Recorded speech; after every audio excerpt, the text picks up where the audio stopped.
So I'm in our pond with the famous Victoria Cruziana lilies. They've been getting so much love. Thank you guys so much. And thank you to Denver for hosting such a fun time. Love it. Denver Botanical Garden. So I am here in the swamp and my Victoria Cruziana lily is blooming. And I've actually been cutting the flowers off because I do want more size on the pads, especially for the weigh-in. But I'm going to be cutting this one off because I am ready to breed them. I'm not sure how much longer I have. You know, I think by the end of October, these aren't going to look too good. We'll see. So I'm going to cut the flower off. It's been in bloom for 2 days now. The first night it's female. Usually the beetles go in there and then they get trapped in there and it becomes male, and then they get all in the pollen and then it releases them. It's male right now, so I'm going to cut it off because it does have pollen. And it was interesting. I kind of opened it up and I didn't see pollen, and I stuck my finger in there and it's so warm inside. They give it like a little hotel. The beetles get a little hotel overnight, and then in the morning this will open again and there'll be a ton of pollen. I could see it. So I'm going to cut this off and I'm going to probably leave it in the house overnight and then just shove it in the freezer.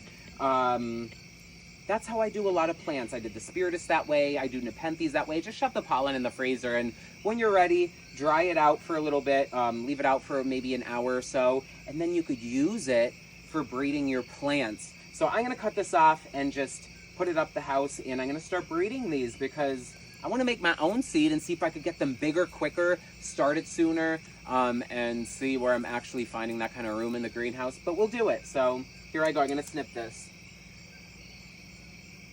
It's so, the spike is so thick. Wow. Look at the back of that. I'll bring it up there, but it just smells like fresh pineapple exactly to the T. Maybe even a little better. This is how we get out of the swamp. Look at that. It's huge.